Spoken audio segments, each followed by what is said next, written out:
All right. Here we go.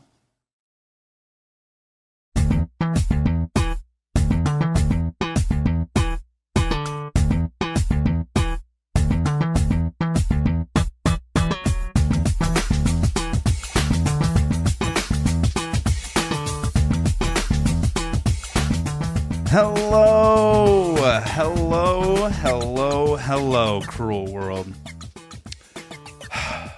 And welcome to another literal lingering literature, knowing the nearness between knowledge and nonsense, still selling Stephen K. serial stories, earnestly earning income from Ernest Hemingway, marking down Mark Twain's Marxist remarkably made remarks while Uncle Gary gets gobbled up by the greatest S. Garfield ever engraved in the golden gates of literature episode of the Days Grimm. My name is Brian Michael Day. That was awesome. My name is Thomas Grimm. I stuttered halfway through, but it's okay. That's the longest one I've ever written. And it was like a tongue twister for sure. I feel really good about it, though. I feel like we're going to Goodwill and buying new shirts for every episode. You should. Also, this camera just wigged out. Don't know what happened there. We're gonna flow with it. I'm doing good. Are you doing okay, sir? Yeah. I'm a bit sweaty. Yeah. It's one of those days where I worked out like a couple hours before the show, and then like once I showered, I just can't stop being sweaty now. Yeah, I have those days, but it makes for like the best episodes. I feel like when you get a good workout in before, like last week I biked 14 miles before the episode or whatever. Oh yeah, dude. I'm like, I don't know how to explain it. Like your endorphins are just flowing. You know what I'm saying? And then also I was watching, one of my military buddies sent me a Facebook Messenger clip, and we can show it after I mention it or later on in the show or whatever. But it was like, he's from the Midwest too. And he sent me this, Facebook video, and I can mention the guy's name or whatever later if we watch it. But like basically just like a bunch of folks from the Midwest on quads and, side by sides, like razors and stuff.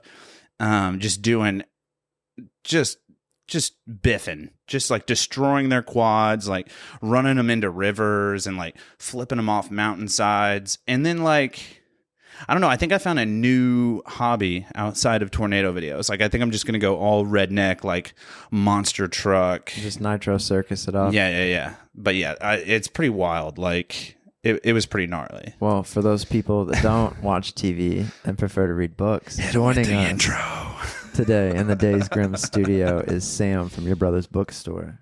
How are you? I'm doing well. How are you? Doing fine. Good evening, sir. Hello. I have to say you're much better looking than Thomas, and then also much nicer. So it's I'm overwhelmed and also super pumped to have you in the studio. So you're doing good today. You want to give people... Well, I was going to say... Oh, go ahead. Your Brother's Bookstore is on Main Street in Evansville, Indiana. We are, in the heart of Evansville, I feel like. Yeah, absolutely. A lot of stuff goes on down there. Yeah. So we are like right in the middle of the new... Well, I don't know if it's the newest economic improvement district, but it's really exciting. It's up and coming. Exactly. And they do just an awesome job of attracting people to downtown. So we... find out like sales are getting a little bit slow, but all of a sudden there's like a parade coming through. And right. Yeah, it's great. Well, I was going to say too, is there's not really a bookstore on this side of 41 that I'm aware of. I mean, you have the library, and then you have like a college bookstore. Yeah, that's true. So I feel like you guys really met that need for this side of town in a way. And downtown, like you said, is an up and coming district, but it's also like downtown is like its own sub community. Those people are like Alex Morgan and them. They're always walking through there, or like a Cricket just opened down there, Cross-eyed Cricket. Oh, no, it didn't. Last Comfort. year, same Comfort. thing. Buy Cricket, thing. Right? Oh God. It's by them, not from them. Yeah. Shout out to Comfort, dude. Have you eaten down there? Yeah, it's good. Crushed it. All the food on Main Street's good. They have like 9 levels. It's like a 10-story restaurant. I don't know what's going on in there. They got a wine cellar. Have you been down in the wine cellar? I have not. Have you been to Comfort? I've eaten there, yeah. Dude, have you been to the basement? I haven't. Shady shit goes on down there. Interesting. I'm gonna be honest with you. Really good time. Okay. And actually the guy, I feel like such a jerk The gentleman that opened, the son of whoever owns Cross-Eyed Cricket. Okay. He basically started the whole show for comfort. And like initially when I was still in college, like he offered me a gig. He was like, "Hey, yeah, come flip tables for me. It's gonna be this new up and coming restaurant, blah, blah, blah." Because they were trying to open in like 2016, 2017. And I was like personal training, working another job and going to school full time. And then I was like, yeah, I'll get a hold of you. I never did. I just feel like such a jerk off. And I also kind of thought it was going to be a flop. And then, boom, he crushed it, obviously. You want to tell people a little bit about your brother's bookstore? Because I feel like it's a little different than just your normal... Yeah, so we are small, first off. We're like 1,700 square feet if you count the half that's hidden upstairs. Okay. But basically, when I was a kid... I used to go in with my brother. He worked at Borders at the time. Adam, right? Adam, yeah. Who also is the other owner, yeah, the actual brother. Nice. So Adam worked in the cafe at Borders. He managed it, and whenever he would go in, I'm in like 6th grade, and I would ride along with him and just hang out his whole shift and like read D&D books or comic books or whatever else. So like. From childhood, bookstores and my brother is like home, right? Right. So we both move away, we both move back, and it's been a decade, and we haven't had that like bookstore experience. Yeah. And he was at Barnes and Noble. He left Barnes and Noble. He said, "I'm going to open a bookstore." I said, "Let me explain to you why that's a bad idea." So I have an MBA, and I was like, let's do the market research and we'll show that bookstores are dinosaurs. And, so I couldn't have been more wrong. And then we opened a bookstore. So here we are. Yeah, and we'll get into so like during the episode, we'd like to get a timeline. So we'll dive in. Oh, sure. We'll dive deep kind of almost in that timeline. For sure. But before we do that, we'd like to do this tasty little bit called the Death of the Week. Which is just some crazy way somebody's died. Oh, dude. Here we go. This week's Death of the Week brought to you by Corn Dog Development. Check them out on Etsy. Link in the description. Making these super sick coasters. Crushing it. Multi-wood. Got a nice oil finish on it. The Days Grimm promo code saves you 10% on everything. I think the promo code is just Days Grimm. God, son of a bitch. Promo code in the description. This week's Death of the Week, guys, not great. When you're living in the 1920s in Austria, as the Nazi Party is gaining traction, and to steal a line from Schindler's List, good old-fashioned Jew-hating is back in vogue, writing a novel about Vienna expelling all its Jews and falling into chaos and economic ruin as a result, leading to the end of the Nazis and a tearful invitation for the Jews to return and save everyone is probably not the brightest idea. So that was basically the gist of the book. The gentleman's name, Hugo Battauer.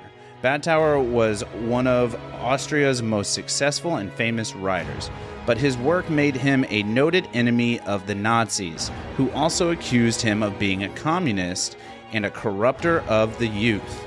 Battauer was shot to death by Otto Rothstock, a young member of the Nazi Party who argued he committed the murder to save German culture. He was declared not guilty by reason of insanity and sent to an asylum, but was then released less than 2 years later. Interesting. Also, Otto, not a great name. Well, I'm confused here. Two things. Yeah, so Otto, not a great name. Second thing, I didn't know the Nazis were slinging that Jew hate in the 20s. I didn't think they started until like late 20, early 30. I'm confused. I learned a little bit but here. they sentenced this man to death for communism. What the fuck was Germany? Weren't they basically? No. It was not a communistic nation. It was a. Why do I always view them as communists? National socialists. Yeah, it was socialism. Nationalist socialism. Nationalistic socialism. I don't know. Same. Yeah, whatever. It's kind of the same. They have like I know they have like a parliament, but it's like you didn't vote them in. It's just like a parliament. I mean, Putin has council, but whatever. Yeah, dude. This week's Death of the Week, again, brought to you by Corn Dog Development. Link in the description. Hugo Bat Tower. All right. You are gone. Also forgotten. I hope you got your scuba gear on because we're about to go diving. No, not really. That's the strangest way to bring up the transition you have ever segued into the guest. I know. Inside the guest. Right. Within the guest. Right. So, Sam, are you guys from Evansville? You and Adam? Yeah. So. Oh, such a bad segue. No, I loved it. I have my scuba gear. I hope. Yeah, we provided it. It's one of the perks. Right. Oh my gosh. Yeah, so we are both from Madness. Evansville. Originally, we were from like daylight, like way out, past McCutcheonville, Right. when there was only cornfields. So, you guys go to school. What high school did you guys go to? I went to North. He went to Harrison. Different schools. How'd that work? Our parents divorced when we were real young, and I grew up with my mom, and he grew up with my dad. So, on the way to the bookstore that you mentioned, would you guys would he pick you up on the way, or go from school to there? I was at my dad's every other weekend. Okay. So that was like, I hadn't seen my brother in 2 weeks. Right. So yeah, let's go to the bookstore and let's hang out. Yeah, and that's awesome that even when he was working, you were still able to peruse the store, like those people that kind of pick up books and get to go through them for free in a way. Yeah, absolutely. I'm a freeloader. Everywhere is a library if you have the tenacity. And to go back a little bit here, the way I met you was I was actually taking some footage of the 420 main building before they imploded it, and I was down there with the outdoor dad. And we were out there with the cameras going down the street or whatever. Yeah. And Sam ran out and he was like, "Hey, you guys trying to get some shots of the 420 building or whatever?" And he's like, "I have roof access." He's like, "I actually rent this building." And he showed us where the ladder was out back and everything and let us get on top and get some cool photos. Yeah. And they weren't open yet at the time. Yeah. We weren't even finished. Yeah. And so I was like, when you guys open, I'm going to have you in. Also, fun thought. How cool would it be if, when they were about to tear down or implode the 420 building, they were just I don't know why my mind is going this way, but the first thing I thought of was the hippies that chained themselves to trees. What if there were just a bunch of people that chained themselves around the building and That'd be crazy. Dude, you're not stopping this. It's happening. You Yeah. should probably just get out of the way. I don't think Were anybody you guys- wanted to see that building. Were you guys allowed to be in your store when it happened? We were given the softest of evacuation notices. Nice. I turned on we have the camera in the store, and I flipped it on and was like, Yeah. let's just make sure the glass doesn't fall out of the windows. Right. That's what my next question was, if you guys were down there or not. No. I actually slept through it, but I live out by the airport, and I heard the implosion from there. Wow. It was crazy. That's insane, dude. So your brother, Adam. Yes. Was it painful being each other's brothers? Oh yeah, of For course. sure. Who's older? He's 6 years older than me. 6 years old. Did you already say that and I just missed it? Nope. Okay, I was just making sure. Now, is that why you joined the service? You were like, I gotta toughen up. Yeah, exactly. Did he just kind of beat the crap out of you as a kid? Not too bad. He Okay, good. So Adam has he badly broke his arm, lengthwise. So his right arm doesn't work at all. This is his weakness, and this is now out in the public. But There's no turning back, dude. Just sneak up on Adam on his right side. for most of my life, let's just say I just had to punch one place. No, it never came to that. Although, so he's got this gnarly scar from it. And he went away to New York City. He lived there for 12 years. And after he left, I ran into somebody that was one of his regulars from Borders who recognized me as always being in there. Damn. And this guy said, "Your brother's the guy that got bit by the shark, right?" Jesus. And I was like, "What?" Holy. No, that's his lie for after he broke his arm. He's got this bad Am I scar. allowed to ask how he broke his arm? Was it like a trapeze accident or He was unicycle? doing a handspring over a bike rack, I believe, at Six Flags, impressing a girl, and his body twisted, but he didn't let go. Ouch. Yeah, does not. Yep. You're welcome, Adam. Yo, Adam, dude. Ouch. If you're not married to that woman, I'm very upset with you, bro. I'm very, very upset with you. Did he ever tell me he's married to this woman? No. God damn! Was it even worth it? I don't know. I bet she was impressed, though. Damn, I bet so. Also, hey, your arm's hanging funny. No, that's crazy, Adam. I'm sorry for your loss. Jeez, that sucks. That's man. crazy though. So you guys were good. You guys weren't too hard on each other growing up, and that's good because my brother is an asshole, and has been literally our whole lives. So I'm glad you don't have to deal with that. You know what I mean? Yeah. So that's good. So, what grade of school were you when your parents split? Oh, I was like, I barely. Oh, okay, remember. okay. Maybe 5. So you were kind of used to that every few weeks seeing. Oh, yeah. That was like my whole life. Yeah, and then, Ingrained in your. well, then I'm in your sure on the youth. summer you guys got to spend more time together. Yeah, Yeah. definitely. So, like going to different high schools and still seeing each other, was that like a different atmosphere? Like 2 different schools locally? Well, so I'm enough younger that there wouldn't have been overlap. Right. in high school I forgot anyway. 6 years. 6 years. Yeah. But it always was like something that I would have to explain that like, no, my brother graduated from a different school. Right. You know? Right. So what did you do after high school? So I immediately failed out of college.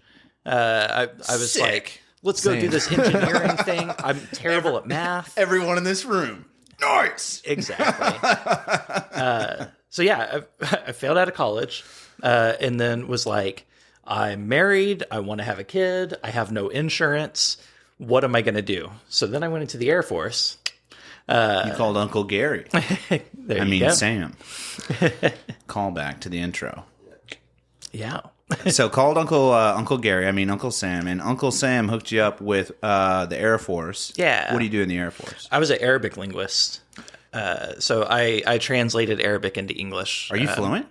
Not anymore. Were you, though? I was, yeah. But you could probably still read it, right? Yeah, like I can read and listen to the news, and like I could probably pick up a book and be fine, but I can't hold a conversation. My question to you is, how confusing is it with with English? So Brian was in Afghanistan. Gotcha. So They don't quite speak Arabic, though. If I'm Farsi's not, close. is Pashtunwali part of Arabic? No, I don't know. They're Pashtun? like sister languages, though. So that's my it's like confusion with Spanish and Latin, right? That's my confusion with the Arabic dialogue in general, just or the language in general, because like in English you have like 2 dialects. You know what I mean? You have like Old English, New English. You have like proper like England English, and then you have like America, Australia, whatever, like these derivatives. But it's all essentially the same. It's just different slang words.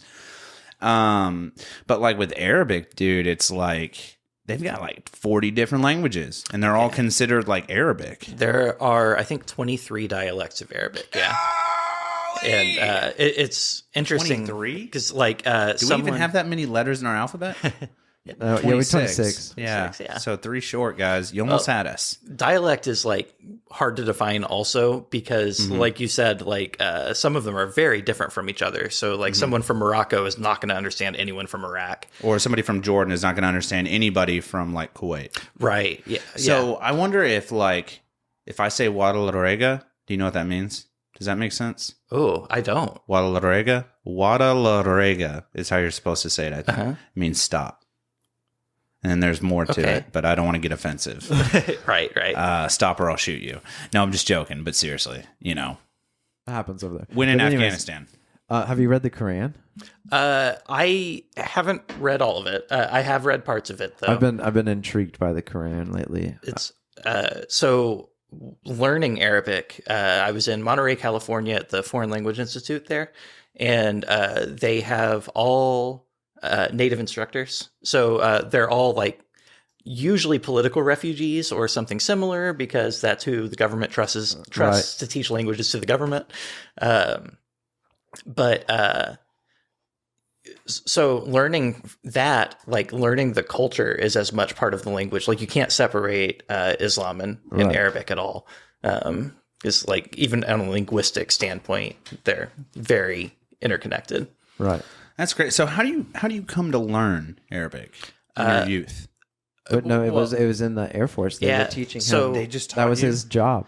So for the first 2 years, I was in Monterey in basically college doing 7 hours a day, 8 because I was bad at it, 7 hours a day of just Arabic classroom learning and then homework at night. And that's 5 days a week. That's, What was California like? Dope. I was in Monterey. I was like right at the head of Big Sur. So it was just like... So gnarly. You get out of class and you just go like to this gigantic state park. And you where had can see the blue had a whales. wife and a kid at this point, or just a wife? No. So my oldest kid was born when I was on the bus from basic training to Monterey. And like I was on the phone while they're in the delivery room, Right. and my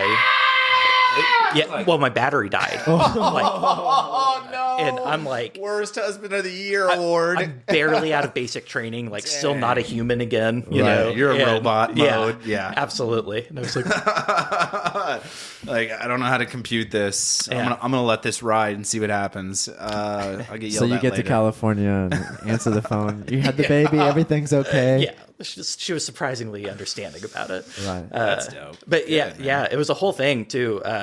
Because like Are they with you there in California? I guess is what I was getting at. So 3 months in, I was allowed to move out of our Air Force, so they're dorms. But I was allowed to move out of the dorms and into housing. That's awesome to get to like. I wonder why they go with the term dorms over barracks. You know what I'm saying?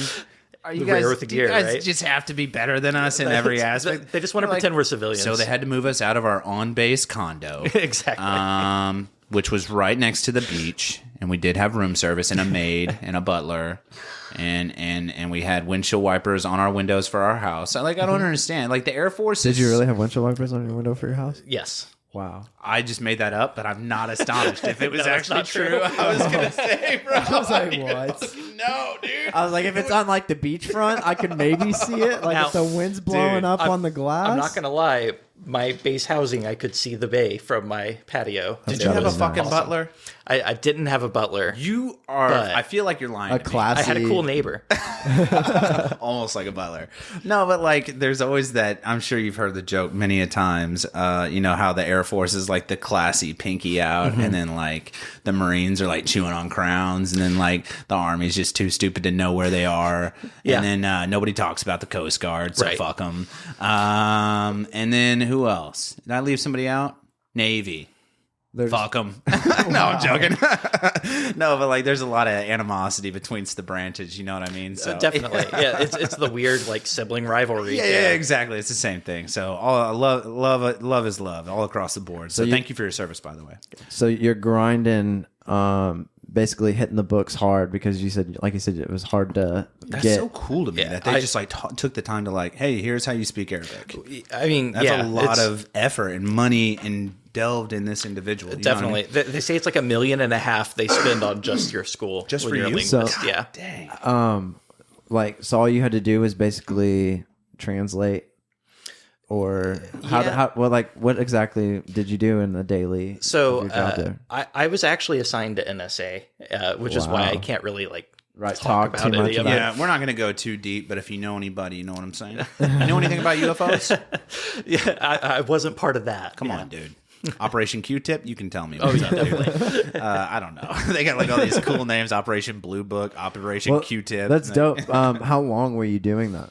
I was in for 6 years. Wow. Yeah. So in that time, how many kids do you have? I've got 3. Okay. Yeah. Did you have another kid in this time? So I had all of my children while I was in the Air Force, and Adam makes fun of me for it because like I'm a huge planner ahead, and my Right. children are like exactly 2 years spaced out.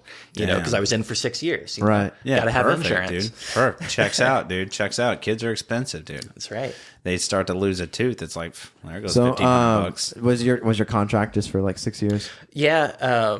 When I finished, I was in need of a knee replacement, which I now have, and had gone through some like psychological stuff. So Was it total or half? Half knee, it's partial. Yeah, partial, it's just so the soft bottom tissue. or the top? It's just the soft tissue. I guess I don't know what that looks It's like. around it. So Right. it's my kneecap is in like it looks like a jewelry setting for a ring, and it slides on a track. So like I don't have the Sick. tendons or anything anymore. I've got like a X-rays piece of of metal. Not with me, but yeah. But you do? Dude, I'm yeah. weird about the body. So I have a degree in exercise science. So like, Gotcha. let me check that knee out, Yeah. dude. Let me peep that knee, bro. That patella. You know So what I'm saying? you get your knee replaced at the end of it. I was on a no-run profile the entire time I was in the Air lot of Force. walking. Well, because it's the dumbest thing. I slipped in the mud. Is like the core of what happened. Shit. But it was like right before a fitness test. I was overtraining. I slipped in the mud. I heard it.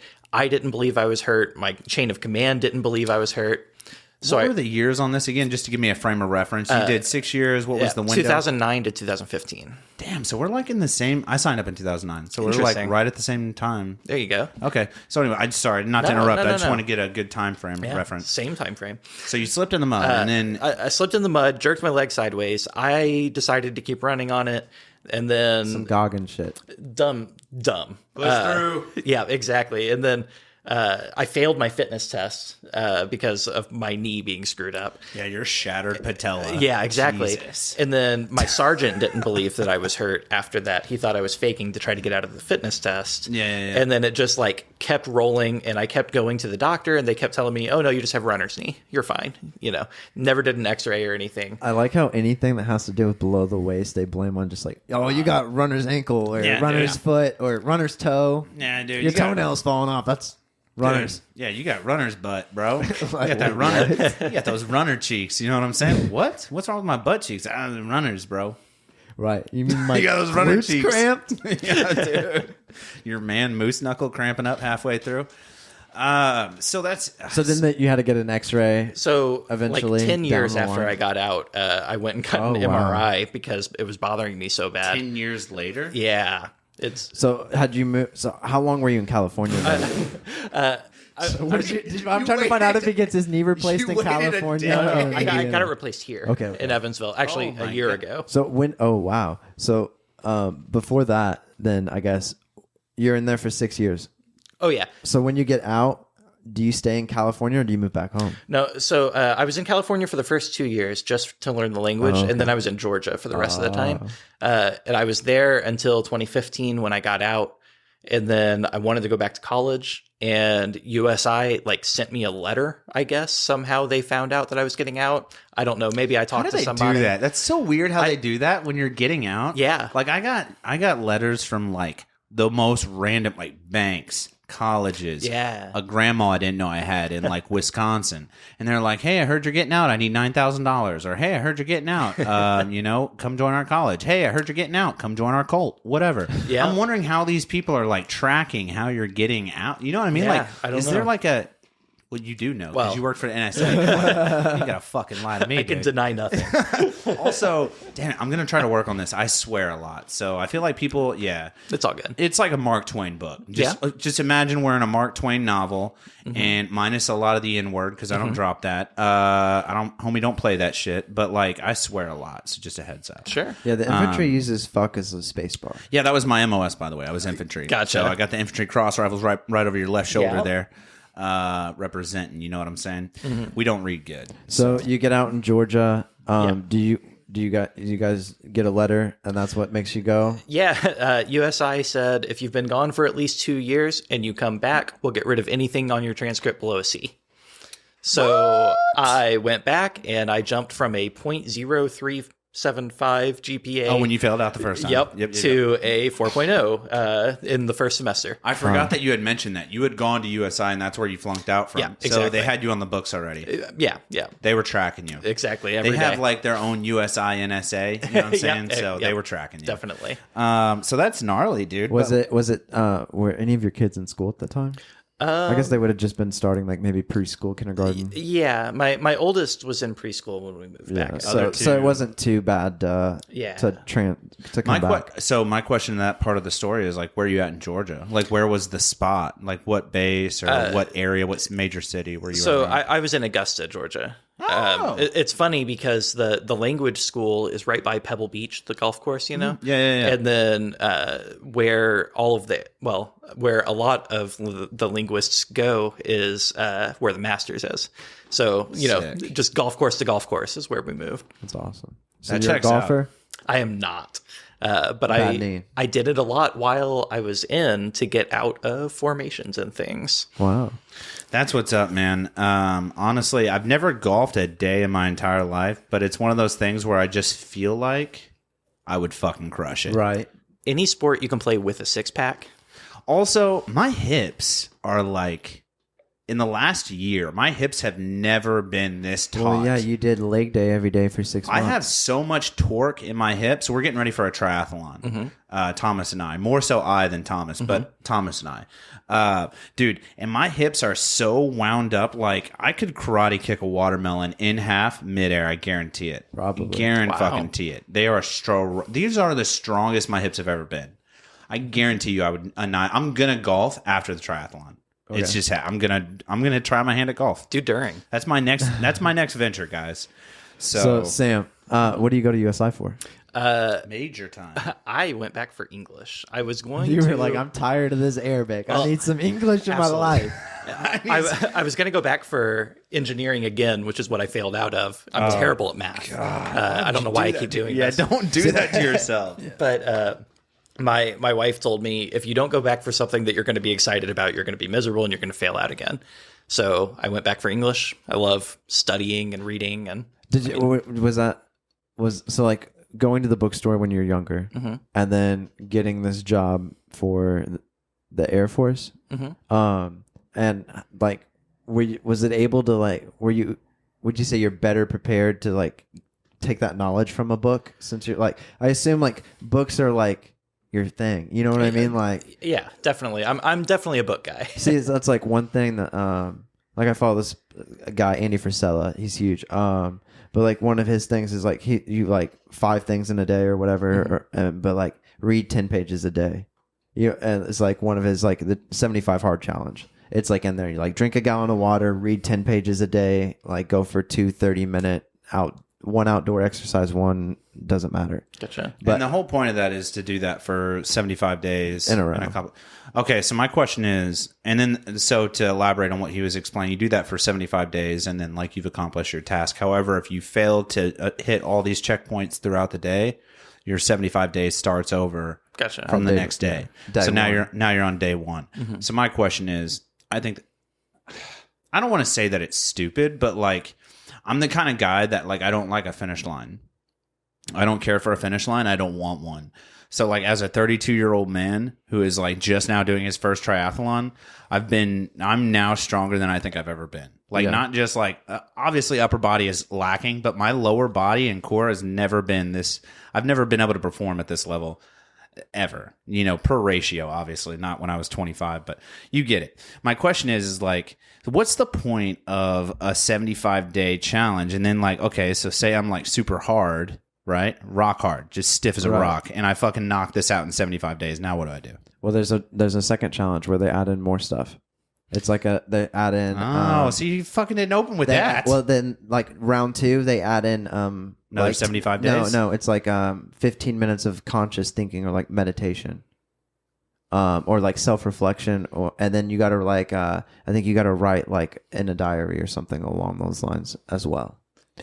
It's like mental and fitness. It's like mental and yeah. I get it. I see where you're coming from. This is the first I'm hearing about this, so this may be me like making this up, but they say it takes 8 weeks of doing something to build a habit. Yes. And with it starting over like that, I'm guessing that the whole point of it is to start you doing those things as a habit so that you're not doing the challenge anymore. One of his things too is, so like before he came up with the 75 hard challenge, it was 5 things you want to do them every day, and then once you do them for it was like read 10 pages a day, drink a gallon of water, and then it's like it was like if you wanted to not eat fast food, or like it's other things that you wanted, 8 hours of sleep, like things you want to accomplish. Like if you pass out at night before like brushing your teeth, and you wake up and you go to bed, You don't but, fall like, asleep, you just pass out. Right, but like, right. I just pass out. Just like brushing my teeth. I'm like, No, but like you don't brush your teeth, like you know what I mean. Then like you pass out. Some people just get up and go to bed or whatever. It's like I struggle with that sometimes. Yeah, but 100%. like after doing that challenge, you know what I mean. I was like I want to make sure that like even when I wake up in the middle of the night, so now like I'm zombied in front of the mirror. You know what I mean. I make sure I get my toothbrush. I don't want to sidetrack from the conversation. Obviously, that has nothing to do with what's going on over here. Good observation, by the way, on the 8-week thing. I want to give you props there because it goes both ways. It takes 8 weeks. I've heard this in multiple facets. It takes 8 weeks to build a habit, and it also takes 8 weeks to break a habit. So if you're like a smoker, it's going to take you an easy 2 months of zero nicotine. I'm talking zero. 8 weeks straight. If you can get past those first 2 months, the third month is all downhill. And then it just becomes a habit. And then vice versa. Second point I want to make. Why do your hands look like you just got done fiddling a damn coal miner? I just got off work. You look like you just had a date with fucking Derek Zoolander coming out of the mine. Are you a mechanic? No, I'm actually a jeweler. Dude. Oh, okay. I knew this, I think. Yeah. We talked a little bit. He about works it. in the mines. Yeah. But Jewelry mines. So what I was just gonna get at, like reading is important, is basically I guess this tangent road we went off on, and I'm gonna bring it back with just reading is important. I want to kind of stick in your younger years before we get to making the bookstore. So like from high school to getting to USI, right? So now you're getting your 4-year degree in English, and we're grinding on that. We've made it through 6 years in the military, and then you did 4 years of high school, obviously, and 3 years of all the way through your school up to this point. Who were some of your notable authors that were like that really made an influence in your life? So like we don't have to go through genres because the authors will explain, but like who are some of your more notable authors that kind of you found yourself gravitating towards? So I've always been sci-fi fantasy guy. I like my escapism. I like my what ifs. You know? So I actually, while I was in the Air Force, I had, I think, just like psychologically the worst year imaginable, like NSA type stuff. You probably saw some shit that was terrible that you can't talk about. Absolutely. So I was like going through therapy at the time, and I was like trying to escape as much as possible. So I read like 1 billion books during that time. And when kind of that time had passed, and things were like spinning down, I shot out letters to all of those authors that was just like, you're probably never going to read this, but I need you to know, like, here's who I am, here's the year that I kind of had, and you helped me get through that. That's Any of them write sick, back? dude. One wrote back, and it was Jim Butcher, the guy that writes the Dresden Files. It's a wizard private eye. I don't know that one. So amazing books in general. The name again? Jim Butcher is his name. Jim Butcher. Yeah, it's Harry Dresden is the character. He's a Dick Tracy style private eye who also happens to be a wizard. So that is a strange combination. It's great. Okay.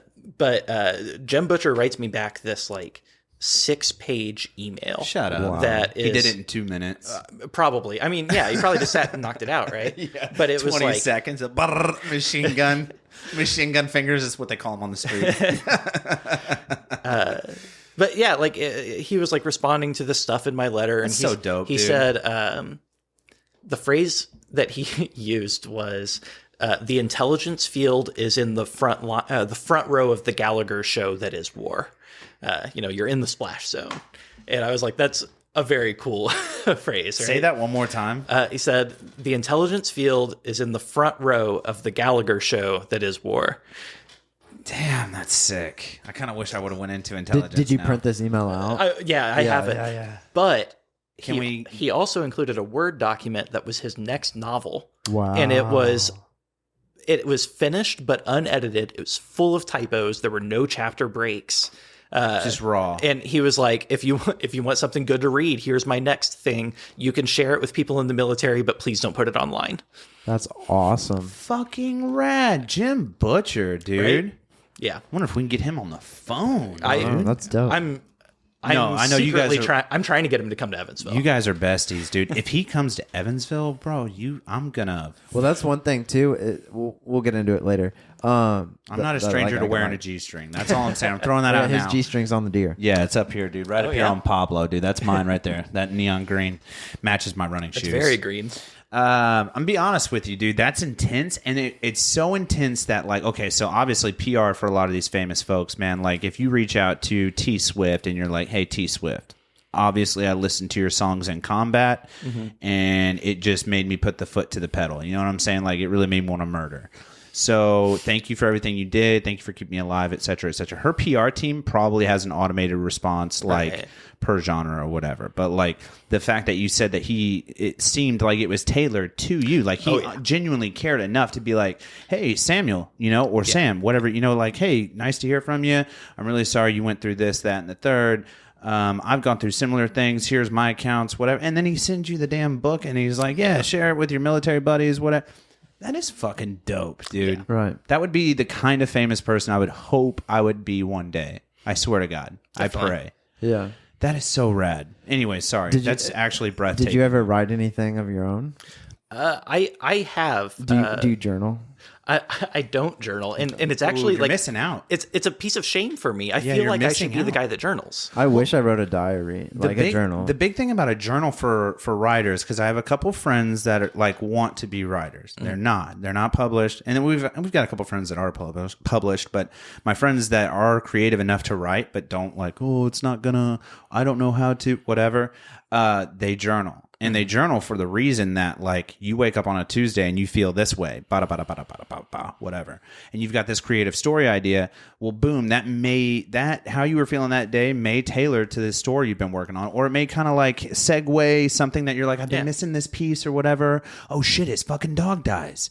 Yeah, because my neighbor's dog died and I wrote about it. Like, oh fuck. And it just like comes to you. You know what I mean? Like journaling is huge. And I think it helps keep your thoughts, and you can call back to it when you put it down. Callback is the biggest thing. Yeah. We also have friends also that this is something I wish I did that involves writing. Is they keep like a little book. Which, I mean, we have iPhones. We should write it in our notes section. Yeah, it's so difficult. But like, I would rather write it. Yeah. And they carry little notebooks, and they said even when they wake up in the middle of the night, like if they had a great thought, they like immediately go to like their nightstand and write it down or whatever. That's like I had a great thought in the middle of the night the other night, and I don't remember it now. I am so devoted to half-assing journaling that I have notebooks all over the place. Like there's one by my bed, there's one in my truck, there's one at the store, and I have not written in any of them.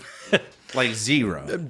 I mean, like beyond like a laundry list, or a grocery list. My hard part is like I write something on a few pages, right? And then I have a completely different idea, and I'm like, how many pages do I leave empty?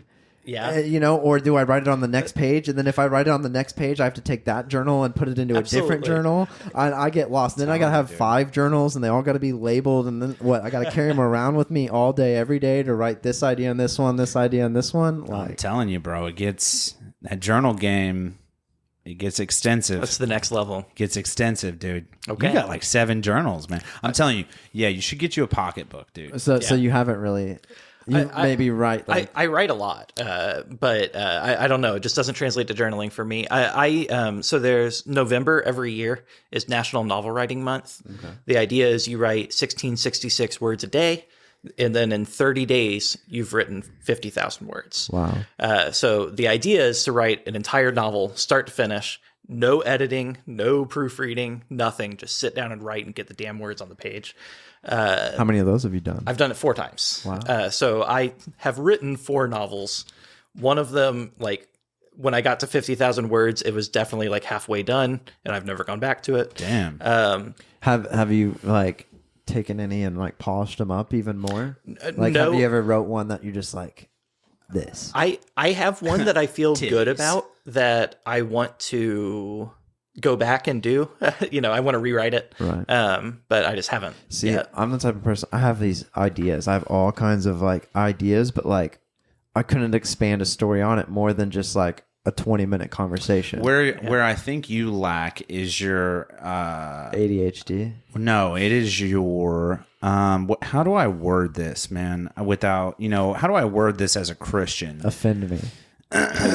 Your word wordmanship. Is that a word? Sure. Yeah. Synonym. What did I say? The other one. You're not I don't very good talk at synonyms. I don't You're talk not very well. good with synonyms, adjectives, verbs, and like just creating a new way to say something to add texture. That's Right. it. You're just not good at texture. That's all it is. Your stories are golden, though. You sent me that bit the other day, and I was literally like, I know that guy. Right. And I was like, honestly. And like my short that's movie, good. I feel like my short movie idea is good too. Short movie idea is great. I just need need texture. somebody. I need somebody to expand on it. Need texture. Like, We're gonna talk on this after the show. Don't. Okay. I'm making a note. So, by the so way, you've been writing novels and stuff. Like writing is also like a side. I feel like writing and reading go hand in hand almost. For sure. Yeah. It's You love words. yes. Yeah, absolutely. I'm a stories guy. Like, I don't care what they are. If it's a story, I want it. If Drunk History came to you, would you go on Drunk History? Are you a history guy? I am a history guy. I'm not super drunk guy though. dude, that's where you and I differ. I'm a one beer at dinner guy usually. Right. I get sloppy on a Wednesday. Yeah? Just because I had a bad day. You know what I'm saying? I trained my dick off, work sucked balls. The dog took a shit on the sidewalk.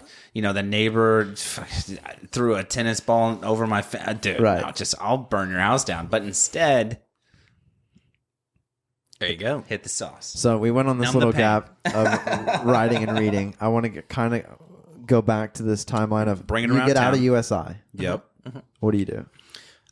So I, after making the great decision to go back for my undergrad for something that I wanted to do, I was like, I'm going to keep on with this, and I'm going to go get my master's in English for some reason. Fuck yeah, bro. And I was halfway through my first semester, and by the weirdest circumstance, my friend from the Air Force, who went and worked for a software company after he got out, was like, "Hey, my company needs a technical writer. They just need someone to take broken English and turn it into good English." Fair enough. So he asked me if I would send professional writing samples, and all that I had was from papers at school, Right. I hadn't done any professional writing. Yeah. So I literally sent a travel memoir of the time that I got stationed in Germany for an exercise for 17 days while I was in the Air Force. Damn. Okay. So I just sent this travel log that was just a pretty description of going to Germany and seeing some cool stuff, Right. And they hired me. They needed somebody, basically, is what it really was. How long did Damn. you do that before your brother approached you? I am still there. wow. I do both jobs at the same Wow, time. that's awesome. It seems like a pretty easy job to be able to do remotely. Send me a sample, I fix it, So- I send it back. Yeah, I do still work remotely, and I actually am now the product manager there. Wow, gnarly, So, dude. Congrats, bro. It makes it kind of easy to split time because most of my job as a product manager is asking other people to please talk to each other, and then they do, and then products get done, and then I don't have to Right. Yeah, micromanage. Yeah, person A is like, hey, what about information XYZ? And then person B is over here with XYZ. And all you have to Yeah. be like is, hey, person A, go talk to person B. Square it away. Pretty much, exactly. You got to get the right people to talk to the right people. Yeah, it's just scope. It's like, dude, and it so pertains to the military. I hate it, but it really is once you move up this echelon ladder, it really is just okay, you're on just a larger scope, and then these people that have a tighter scope, you're just helping. It's an them organization chart. Yeah, you're For just sure. helping them put the piece of the puzzle together. So That's Sam, pretty rad, though, man. how long- Congrats on the promo. Yeah. how long did you work there before Adam approached you? 2 years, I think. Okay. 2 years? And so he approaches you, and you say, "Look, dude, bookstores, Barnes and Noble got it covered." Well, yeah. So Bookstores are boneyards.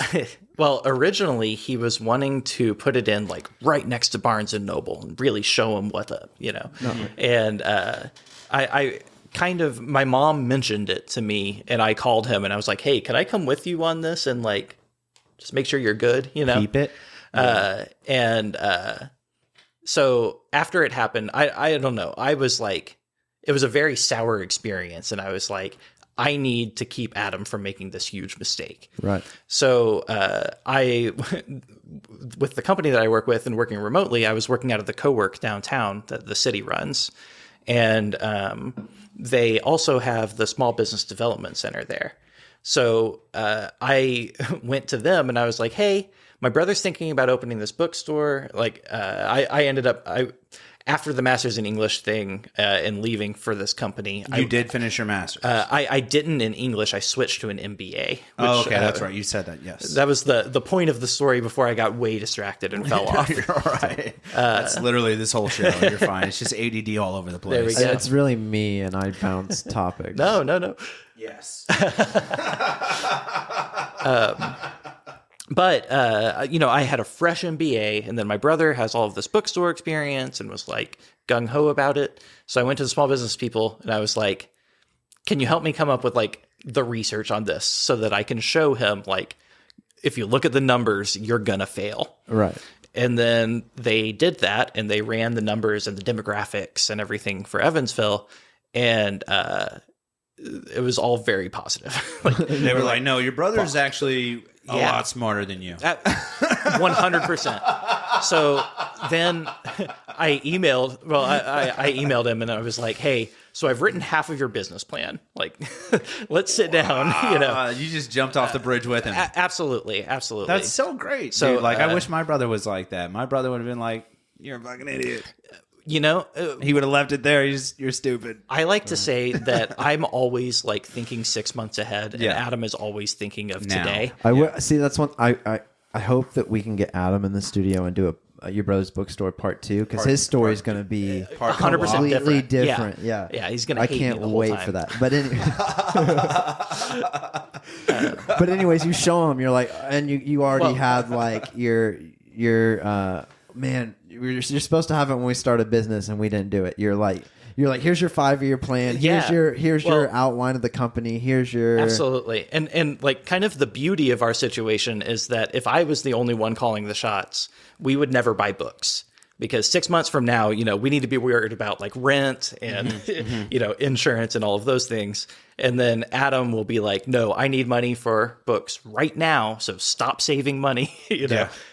So like, between us, it's a good dynamic. Exactly. It's it has worked extremely well for us. I feel like that's Brian and I. I'm like shooting for the moon, and Brian's like, hey, baby, reel it on back. Yeah. Bring it on home. Bring it on around downtown now, yeah, here. No, I like to stay grounded. He's very optimistic, and I'm very realistic or pessimistic. I think people always tell me I'm a pessimist, which I don't understand. Life sucks. That's just how it is. So it's a fact. The fact that we're all here and suffering, just get through it. But that being said, Tommy here, or Thomas as he's professionally known, Thomas is more of the optimist and the open-minded. And I actually heard a really good quote about optimism, and now I can't remember it. But like, basically, he's the lifeblood of this company we got going on here, and I just keep shit realistic. I just keep it near where, like, maybe we don't email Taylor Swift tomorrow. You know what I mean?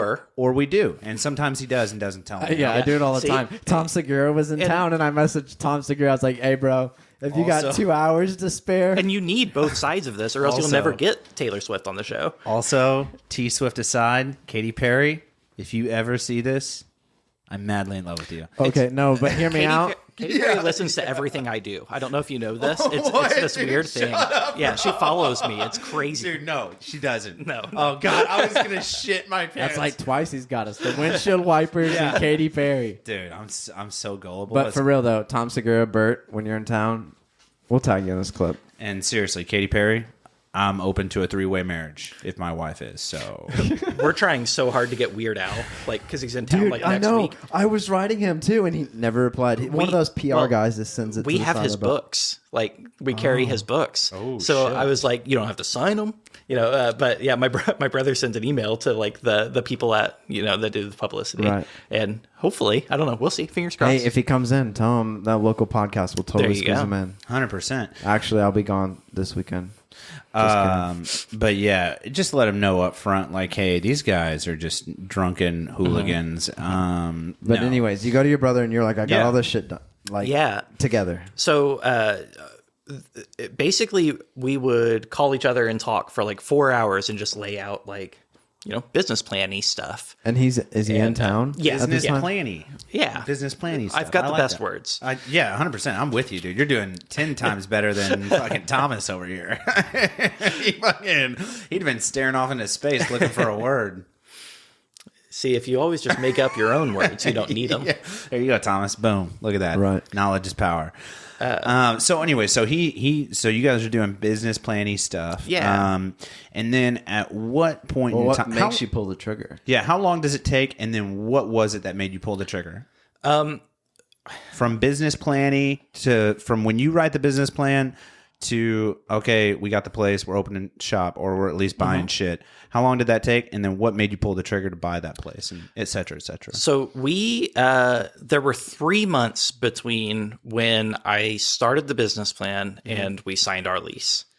So it was very quick. That's running and gunning right there. But we'd been doing a bunch of research prior to that for months and everything, and we had been looking, and it was funny because there is another independent bookstore in Evansville, Blue Stocking Social, who are awesome, but they opened while we were doing our research, and we didn't know about it. So we did all of this market research assuming that we were the only independent bookstore in town, and then we weren't. Describe the difference between an independent bookstore and, I don't even know what the alternative is. Barnes and Nobles, I'm assuming. Like a corporate chain bookstore. Or a corporate? Yeah. Okay, so what makes you I guess you're independent just because you're not owned by a large chain, right? Essentially? Right. So we're owned by us. Yeah. Instead of being owned by like a third party, we're owned by ourselves. So what happens then in which you open a second Well, I was going to say, did you... bookstore? Does it become a chain at that point? Or?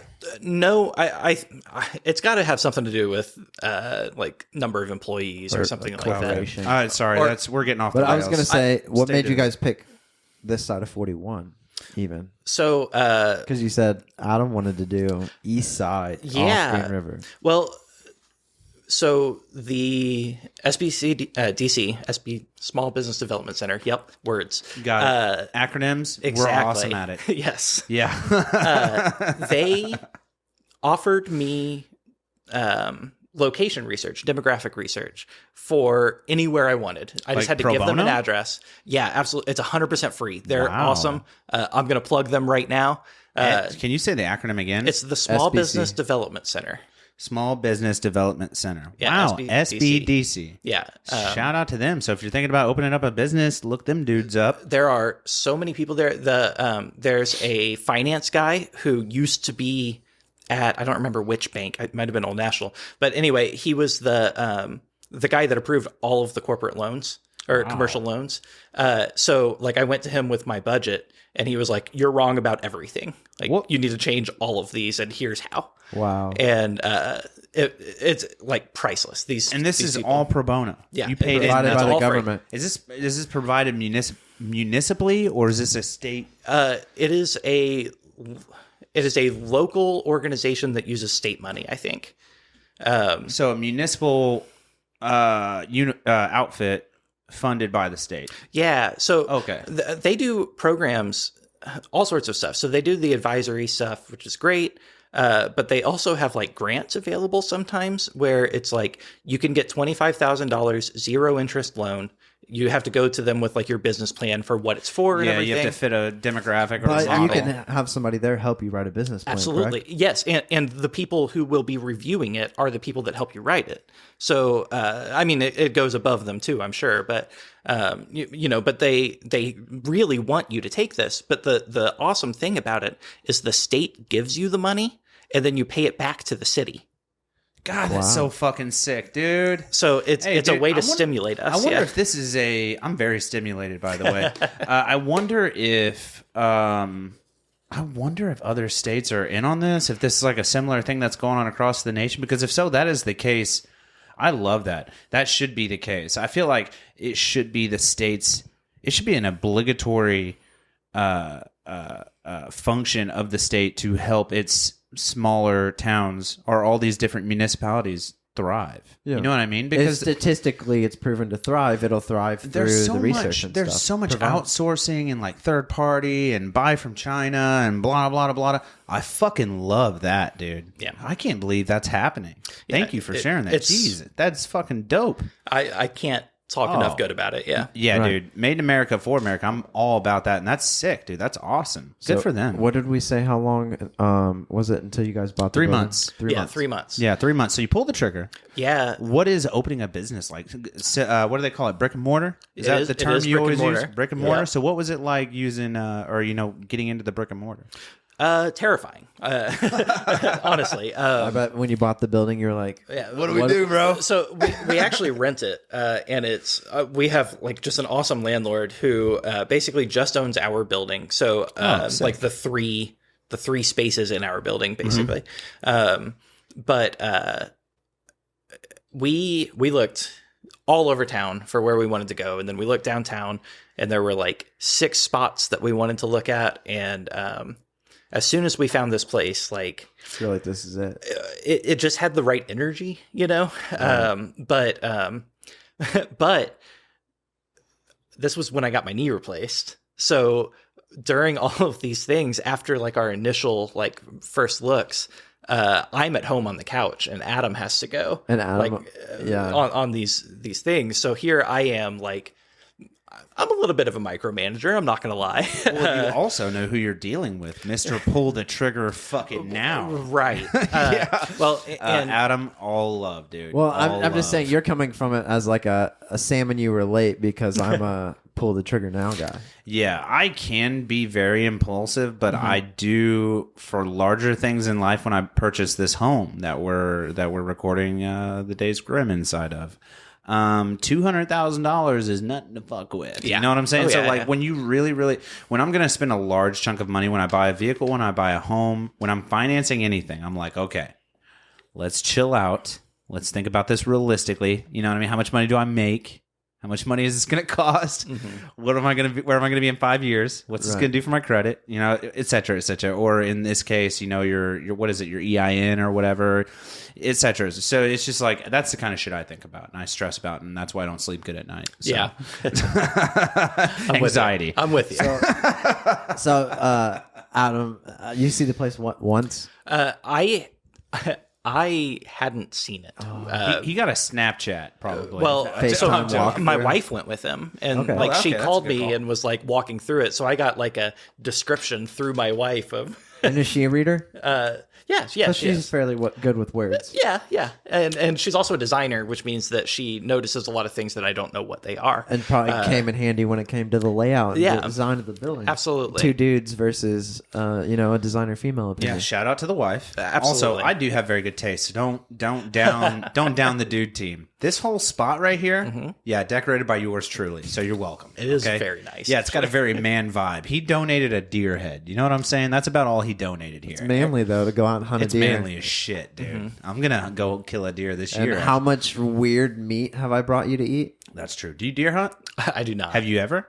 No, not really. You haven't? Have you hunted anything? Not really. Have you had any weird meats? I have had weird meats. I've Like got. what? I have hunters in the family. Okay, good. So I felt like you were judging me right away. You were like, No, yeah, no. I love animals. I'm a vegan. Well, they're tasty. I'm joking. I'm just teasing only. Just Yeah. teasing. I'm just not. Yeah, I'm not a big hunter guy. What's the weird- gamiest meat you've ever eaten, or the weirdest, strangest thing you've ever? I've had like gator and snake and stuff. I was in the South, you know. We've never had gator, dude. I've had gator. Fuck I outta haven't. here. I haven't. Snake though. My heard snake is great grandma. So they had a farm in like Missouri, and I still remember like going on the farm and like my grandpa like attracted. Dude, we were like kids killing snakes with shovels. You know what I mean? Like there's snakes, garden snakes trying to bite at you, and you're. Just, but anyways, my great grandma would fry up rattlesnake. Like if my grandpa killed one in the field, she'd like what's up. skin it and cook Yeah. it. But That's what's up, dude. She passed a lot of before I got flavor. to try it. Rest in peace, But Nana. yeah, that's one thing I've never had. Would you eat horse? Yeah, I mean, honestly, if you can make Sorry, glue Tina. out of it, you know what I'm saying? If you can make glue, That's just one I'll thing. eat Like it. I would like in Japan, they serve horse. Yeah. And my uncle was over there, and he said they brought it out, but he couldn't bring himself to do it. But he said it looked like the best cut of meat he had ever seen. Yeah. And he's a big like cooker meat guy, and I was like, well, Got all that if muscle. Unc said it. Think about that prime candidate, dude. All Right. that athleticism in one beast. Anyways, Yeah, off that topic, onto the back to the story. Back to the story at hand. So, wife describes to you who is a interior decorator, right? Correct? yeah, Or designer. Designer, yeah. Designer. So she has good taste. Much better taste than she probably designed your logo. Mostly. Okay. Fair enough. So you get this good description. So you get good vibes. Adam's got good vibes. Wife's got good vibes. So you guys pull the trigger. So then, like, stepping foot into the place, bare bones, like, I mean, just how do you even, I don't know how, like, okay, so how do you even start to furnish a bookstore? Obviously, you need shelves, but, like, what's your first, what does it even look like in there? So for us, it was very unique because it was a ballet studio. Very open. It was divided into like weird rooms inside because there were multiple rooms where they dance. Teach classes at different levels. and the floors are like a second floor built on top of studs laying on the floor. So like we had zero idea what was going to be anywhere. Everything was covered up. There was a drop ceiling. Wow, So we really tear everything out. Is that the way you went? That's what we did. Yeah. I would just restart. We ripped out everything, painted the ceiling black, and we put we did industrial shelves on the side with like there's a place called Brooklyn Pipe that we get all of our like pipe fittings from. It's literally this dude has a foundry in his garage. That's awesome. Excuse me. So yeah, we got all of our pipe from him. It's just black iron pipe and wood. Gnarly. So then, if you had to, I was going to say, like, how do you know what to put on the shelves? books, you fucking Well, yeah, idiots. but like a certain book's got to fit a certain Hey, percentage do you see of what I'm demographic. working with? He's like, well, what do you put on the shelves in a bookstore? Well, yeah, but I meant like, how do you know? Knickknackeries, dude. I said, how do you know what and to put? teapots. I said, how do you know what to put on the shelves? Like, what type of book? Like, do you know? Like, do you have to do research in your local area to like who likes what books, or like this book's hot? 'Cause, Dewey like, Decimal, bro. Well, no, like you got a small store, and Barnes and Noble is huge. How do Yeah, you know true. what to put in your store? Is So fuck out of here, Brian. we did it mostly by feel, honestly. Yeah. We got the books that we wanted to read or that we liked to start with. But we're members of the American Booksellers Association, which is just like a professional network of bookstores. And they put out all sorts of resources to help with it. Just like different demographics and statistical breakdown and stuff like that. And like, if you're gonna you should have these genres, and if you have this genre, you should have these must-haves. 20 books. Exactly. Must-haves essentially. So, what I wanted to ask before I rudely interrupted you. Yeah, before he learned what you put on shelves in a bookstore. My fucking stupid question is that, dude. So if you had to pick an adjective to take all the books aside, right? Like if you were if you were gonna walk me into your studio, which I'm going to visit, but if you were gonna put an adjective to your studio or your store, once you walk in, what's that adjective? How do you describe it? Is it gloom? Is it historic? Is it rustic? What does it feel like when you walk in? Our goal was cozy. So we kind of had that in mind. Like a lot of nooks, maybe a fireplace. We have a couple of couches. Our lighting is pretty low, and it's focused over the shelves so that you can still see what's on the shelves, but also it's homey. Our kids section we turned into a giant blanket fort. I saw that on your website. By the way, No, wait, we're gonna. We'll get to that. We'll do show and tell, and we'll show your website and Instagram. For we'll get to that. We'll get to that. Sorry, not to jump ahead. But yeah, so like lots of soft surfaces and good lighting. We make it smell like cedar all the time. That's awesome. So we got all the senses but taste. That's awesome. That's what I was gonna say. You got to pay extra for the taste. Yeah. Well, I was obviously, gonna say, are you guys gonna add like coffee in a small bakery section? Ooh. It is extremely complicated for us because our building is so old to do food service. Add stuff in. But there are a lot of things that we can do without it actually being food service. Like a self-service coffee is fine. If it's sealed, it's fine. So we just added we have some sodas in a fridge because it's 90 degrees and people are walking by. Yeah, 100%. So stuff like that is fine. But we won't ever do like an actual coffee shop. Right. I'll tell you what, and just shout out to coffee shops. I love a good coffee shop. I'm not a big reader. Obviously, I was in the infantry. I got to be honest with you guys. But my point I want to make, just a big shout out to White Swan. Are you familiar? Yeah. Local business. They got kind of ran out. Essentially, their rent kept going up and up and up and up, and so they get run out, and they terminate their lease with their landlord. I'm assuming that's the vague story that I got, but they basically, leave their landlord, compromise that contract they had. They just signed a contract with Lawman Tactical. Did you happen to see that by any chance? I did not. Did you happen to see that? I didn't. Lawman Tactical, they're a big NRA, obviously, They just opened the huge building. We just had one of the guys on. Absolutely.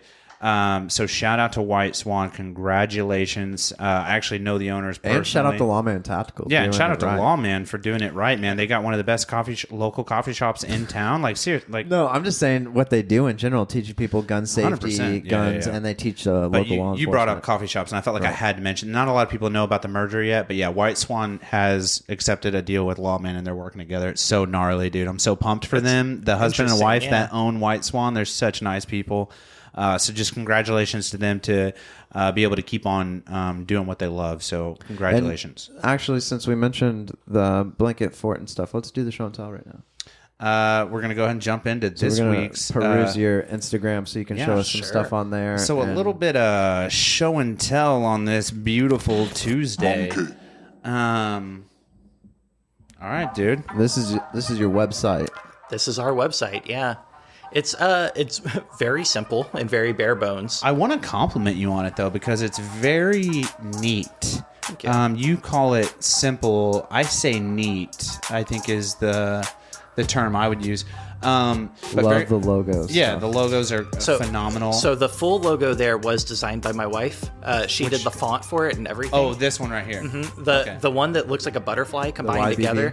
I used her letters and put it together, because I needed something to fit in a profile picture. So then, obviously, I think we're on the homepage, right? Yeah, this is the homepage. So you just from the top, looking to buy online.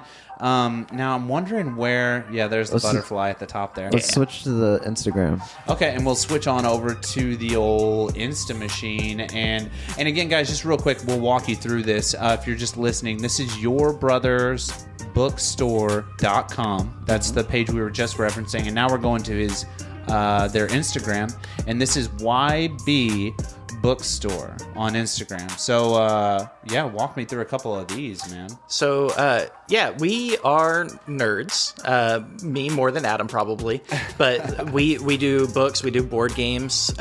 We always have a chessboard set up, and we have people come in and play against us. Okay. It also makes awesome pictures. Who's the better chess player, you or Adam? We have a third employee and a fourth, but this guy that works with us, Hamilton, is one of the best chess players I've ever played against. I did beat him the first time I played against him, and then I felt really good about myself, and then have been destroyed every time since. Does he have like the same opening that he goes to every time? Oh, he changes it up. He knows the openings. Oh, really? So he's that good. Oh, yeah. So he's read a couple of books on it. So what else do we got going on There's here? Adam. That's me. That's you. I was going to say, if that's Adam, you guys are fucking twins. I just shaved today because I was hot. Yeah, I don't blame you. Fair enough, man. I had this big burly beard that came down past my microphone, and I just cut it off. So I'm still adjusting psychologically to having this short baby beard. But yeah, so you've got a lot of shots of and a lot of good shots too. Like, my name, that's a beautiful shot. The bokeh on it. Yeah, whoever shot this for it, do you guys have a photographer that you use? That's all Adam. No way. He's just got the sense for it, yeah. Does he have an actual camera, or does he just use his phone? He just uses his phone. We have a camera that we're going to start using, I think. But is it hard for Adam to use like a camera because it's a hold and button? Versus a phone. He's not I don't think paralyzed. I know, but he said his arm doesn't work. Jesus, Murphy. It mostly works. Okay. Yeah. It's like, yeah, good it mostly works. Dude. Yeah, so it's, I don't know, it works well. Adam does most of our social media stuff. That's awesome. And we kind of accidentally have had that sense of humor work through the stuff. Adam does very dumb posts sometimes, and then that's okay. I appreciate a good dumb post. In the best way. Yeah. Oh, like this one right here. I like this. Isn't that great? I'm a big fan of this. It is a brand new book. A little golden book. The Office. And you got these three guys, two guys and a gal standing on the podium here. Yeah, I like that. Counting office supplies. Yeah, it's from the show The Office. Yeah, I'm tracking. I like that. God, what do you think? I'm autistic, dude? I don't know, man. I'm digging So, it, man. Good sense of humor, guys. So, Sam, when you guys get this store and you guys get it opened or whatever, how long is it before you guys like? Do you get well? First of all, do you get a good feedback from the local area when you first opened? We did. We did a lot of like walking around and saying, "Hey, how would you like a bookstore in the neighborhood?" type stuff, and we went to some events. A lot of like, what do you call it? Jehovah's Witness type work. Sure, yeah. A lot of knocking on doors, ringing doorbells, getting bit by chihuahuas. More businesses, but yeah, same fair vibe. Enough. Yeah. Fair enough. Less chihuahuas. But yeah, so we signed the lease June, and then construction took a very long time because the building is so old and everything. But we ended up finishing construction a week before we opened, October 1st. So there was definitely a lot of like last minute scrambling to have books on the shelves. And this is October 1st, last year. Oh, 2021. 2021. So you guys are new. We're new. Yeah, Yeah. opened during the pandemic.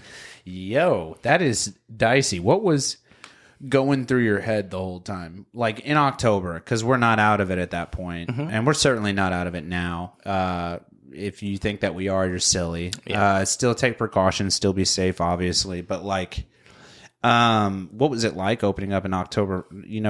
October 1st, 2021. We're really only halfway through the pandemic at that point. Yeah. What's your mental, I guess, thought? Part of it was there was no way to know, is the pandemic ever going to end? Like, is there ever going to be a better time than this? Time. Right. Yeah. Part of it also was, I mean, even people at home need to read. So and you have Adam in your going, I want this now. Definitely. He's like, yeah, what, pandemic, schmandemic, dude. Pull the trigger. I'm joking. I mean, it definitely was, yeah. We opened much sooner than I would have been comfortable with, but I'm very glad that we did. And it went well the first few months. It was able to keep went extremely going. well. You cut him off. You said you were happy you opened because...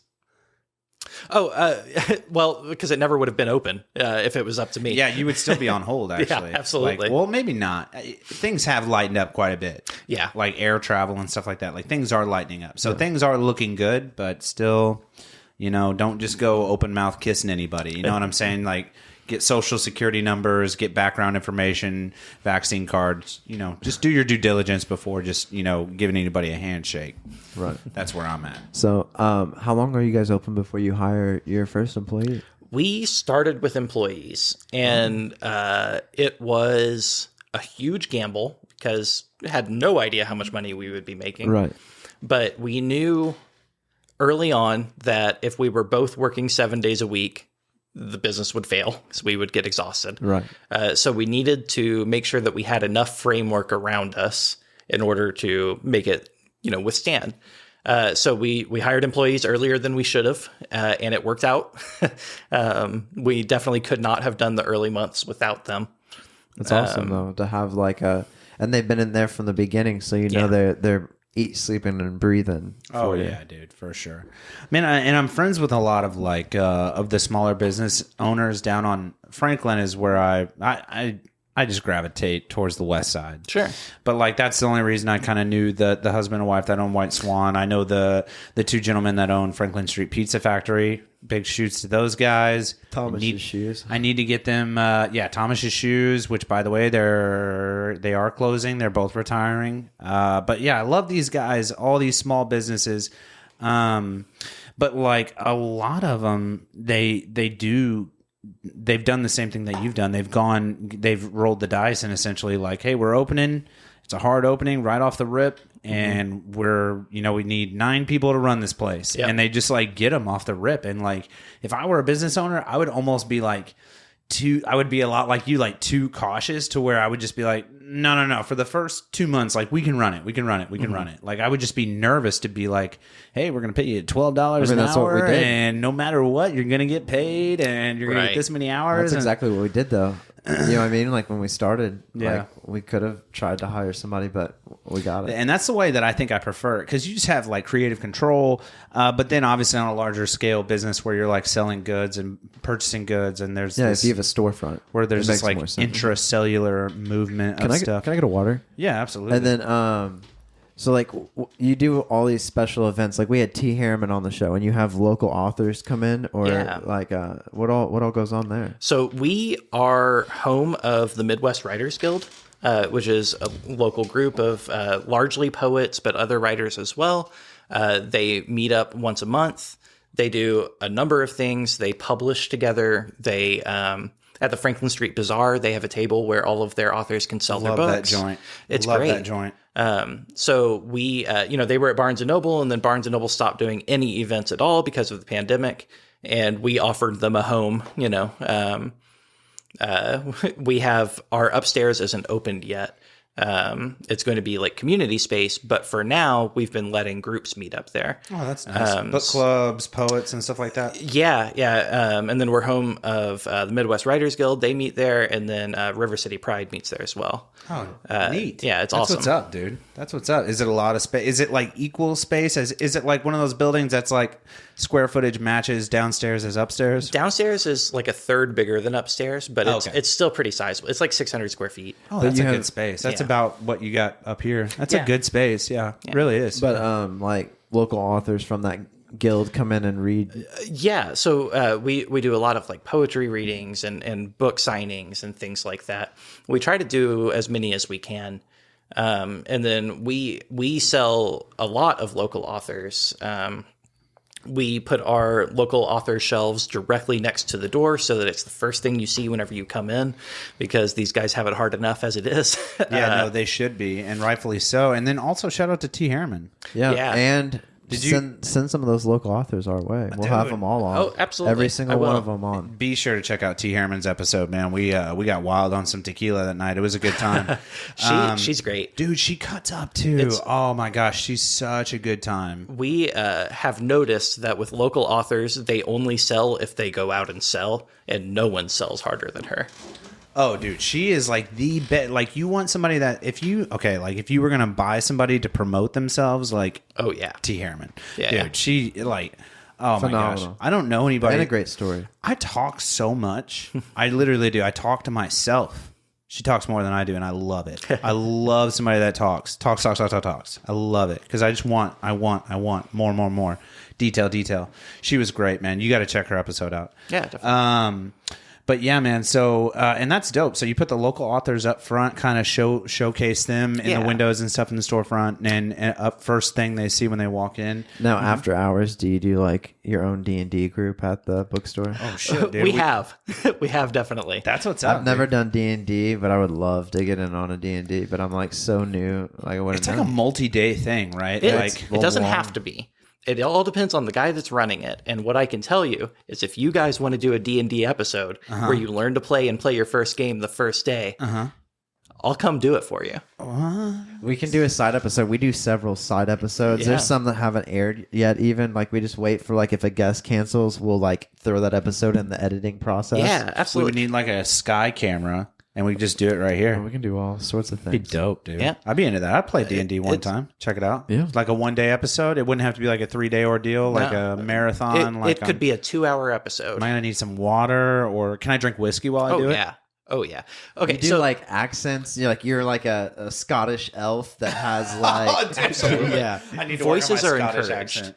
Yeah, I need to work on that. there's this perception of role-playing games and D&D and things as being this like hyper rigid, you have to know the rules and you have to take it seriously. Correct. And That's all I've ever known. that is That stigma. very far from the truth. Oh, thank God. It's basically an improv group that rolls dice together. But like people are making up rules as they go in the right games. So hear me out. In this D&D That's my group, kinda I had a game. buddy that played it right, and the D&D master, the dungeon master, the DM, he was like, that's what they call, DM. that's what they call Yeah, it. absolutely. He was like, you guys are, their boat was sinking, get hit by a dragon, right? And one of the guys there's like an engineering like major, and he was like, at what rate is this boat leaking water? And the guy was like, I don't fucking know, like 5 gallons a minute. And he was like, all right, at 5 gallons a minute, we need one person to shovel buckets and this size bucket. And yeah, dude. And they like rolled the dice to make sure that like the dude's stamina could keep up with emptying the water, and their boat kept going. That enthusiasm, dude. This exact bullshit is my favorite part of the game. Dude, we need to do one. It's whenever someone asks a question like, how much does a killer whale weigh?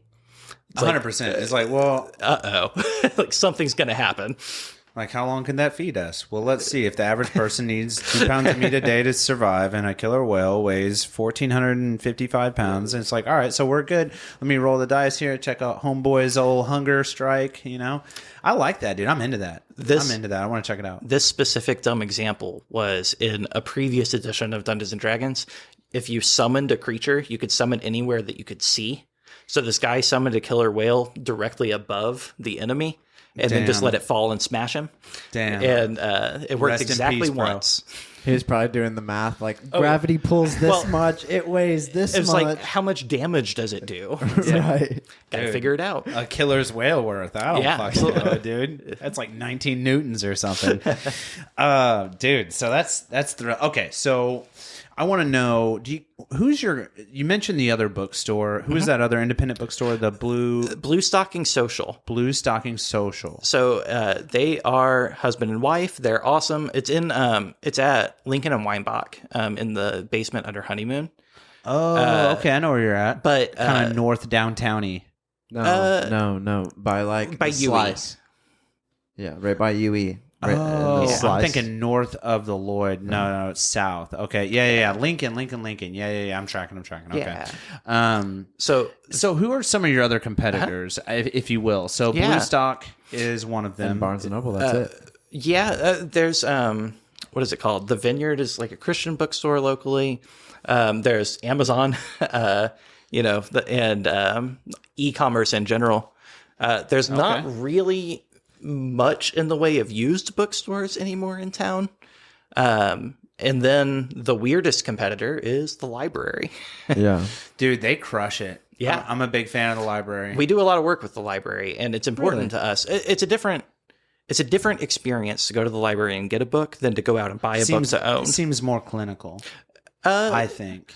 It's a service, it's a service that the state provides for funded everyone who by lives your here. city and by your state. Yeah, if you want to read and can't buy books. Yeah. And the great thing about libraries, and I will say this, I noticed that on your website, and we'll go back real quick. You have this shop, or no, I'm sorry, down here. You have audiobooks, right? Blowing up right now. Like audiobooks are huge, more than they've ever been. Now I think, is this the same app? Maybe not. Okay. Anyways, the point I wanted to make was I've been a member of the Evansville or the Vanderbilt County library system since I was like 12. Yeah. I've had a card all the way to now, so like 20 years. But in the last couple of years, they've done this thing where you can download an app. I think it's called. Libby? No, this is Libro. Okay, I'm thinking of Libby. Yeah, Libby is dope. If you download the app Libby, and you have no matter what city you live in the United States, if you have a library card from your municipality, you can enter your library card number and it registers you, and you can listen to audiobooks for free. Yeah, like all day till it rains for free. So check out the Libby app. We are not sponsored by them. They're just fucking sick. Yeah, he's Audible. Yeah, you got to pay for that, though. Do you listen to audiobooks a lot? I do, actually. I use Libro.fm as a service that we sell. And then that's the link that pulls up when you click audiobooks. So Libro is essentially the same deal as Audible. It's the same price. You get one free a month, things like that, except when you buy through them, they give us money. That's awesome. Sick. So shout out to Libro, because you're supporting them, they're supporting you. Yeah, absolutely. That's all they do is they partner with small bookstores, and it's a way to. That's awesome. I might switch. Yeah, if you want to. There's if you click the link on our website, if it's the same price and everything, I might. So the one downside to Libby that I have ran into is that this, obviously, for it being free, I think you can pay for certain books. But if you want it to be free, the selection is limited. And they don't stay in your library. Right. They stay. That's like the thing, like with You rent like, them. No, well, yeah, you rent them, For but like like with 14 days Audible, or my whatever. one free book a month stays with you. stays with me. So like Yeah. when I switch to this to support them, Yeah. I can still keep Audible and still have the Oh. books I already bought Okay, that's in neat. Audible, even when I cancel my subscription. That's neat. Yeah. So my question to you is, I guess, is Libro, do you kind of run into the same thing? Like if you go like the cheaper or the free route, if there even is one, I'm not sure. I don't, it doesn't look like, maybe it's, do you have to have a subscription, I guess?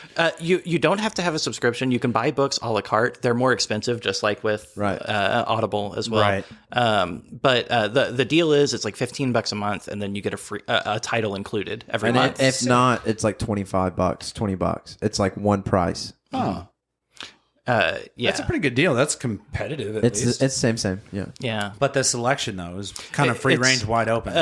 They have almost everything that Audible has except for exclusives. Obviously, like you're not going to get a Netflix exclusive on fucking On Hulu Amazon or whatever, Prime yeah. or something. Right. Yeah. Yeah, and then we partner with another company called bookshop.org that does the same thing but with physical books. And anyone across the country or internationally can order a book from us, and then we get credit for it as if we sold it in the store. That's And that's awesome. this one right here. Yeah, I think that you have a really great. Okay, so that answers this question. I was going to ask about the $20,693,854.24 that was raised for local bookstores, but that is not specifically from you. That is from this website. So that number is my favorite part of their service. They divide that evenly among all of the bookstores. Shut up. So all of the money, like if you click on our link and you're on our thing, we get 30% of anything you buy. But if you don't click on a link and you buy from them without picking a specific bookstore, they split all of that money among all the bookstores. No way. So we just get like a surprise check every 6 months. That's so sick, It's- dude. Yeah, I'm a fan. And how did you find again, out about that's- these two programs? Because that's huge for the bookstore front for you. So the American Booksellers Association provides like affiliate links Wow. for resources to help you out. You know? Yeah, absolutely. So rather than doing our own e-commerce, we just use theirs because it's better and you More know, efficient. It's efficient as hell, exactly. for sure. I never you- have to touch a book. You could come up with something, I'm certain, having an MBA and knowing the folks that you guys have met along the way. But yeah, no, that is certainly efficient. You sign up for something, they accept you, and you go on bookshop.org, and that's such an astronomical number. 20.7, essentially, rounding up, $20.7 million going across all 50 states. Yep. Or are they international by any chance? I think they're only domestic. Okay, so $20.7 million domestically across awesome, all man. Yeah. independent bookstores. That's great, dude. That's phenomenal. Yeah, not going to complain. That is a huge lucrative benefit for you. What are some other? So I'm trying to think of. I had another. The programs that you guys offer. We spoke a little bit about kind of like the book clubs. And then like the game nights that you guys do, super sick. You have kind of like the designated area upstairs that you let like the, what was the name of the A guild? group would have to approach them. No. The Midwest Writers Guild. Midwest Writers Guild. I have a little bit of a tinge of autism sometimes. They come up and help out. But the one thing I wanted to ask about is like the panels and the classes that you offer. What does that entail? What are the panels, and then what are the classes, and what kind of goes on there? So we have occasionally like professionals come and just explain their craft a little bit. So we have actually T. Harriman is going to come and do a class with us for like how to catch ideas and how to organize your writing and things like that. We have this guy named Michael Stafford that we're teaming up with here in like 3 weeks, I think, who is a nationally published author. He's sold like 500,000 copies of his first book. And Wow. he is the most self-made writer imaginable. He grinded and grinded until he got an agent, and then that agent helped him get his book published traditionally. So he is going to do a workshop on how to get published traditionally from someone who had to work real hard at it. Like how he grinded through. Exactly. And the lessons that he's learned and things like that. So he's doing that. It's actually going to be our first paid class. Wow. He's selling tickets for $249. But Steep. it is... Little steep. But if you're a writer... Right. And what's $250? Like, that's a pretty common... Definitely. And it is a full day class. And he also has a list of all of the agencies and basically what he's learned about the types of things that they accept and don't accept. Wow. So there's like real tangible benefit to it if you're expecting and a big to get published. inside scoop of where to send your stuff. Essentially, probably what took him a year or 2 or 3 years to figure out, he's just going to go ahead and hand it to you. Yeah. And that was just part of his grind of 15 years or more, or whatever it was that took him to finally like really make it. Definitely. Big. And that's sick. And who is that gentleman's name again? Mike Stanford. Michael Stafford, yeah. Michael Stafford. So big shoots to that. When is that happening? Probably it is June 11th. June 11th. Is this going to air before then? Don't know. We'll figure it out. Yeah, we will figure it out at the end. So June 11th, if it's passed, you missed out. If it's coming up, get you a ticket, man. Get in there if you're a writer. I noticed this on your Instagram. You got Will Smith and a Chris Rock. Yeah, that again would be Adam. I just got to say, big fan. Yeah. I'm a big fan of what's happening here. I would never admit it to him, but he has an amazing sense of humor. That's very a great clever book too. Will's very book clever. Is very good. Very, very clever. You've read Will's book? I've listened to it. It's shit. really good. I'm behind the times. Yeah. Clever picture. That's on Audible. You have the password. I do. I need to log in and check it out.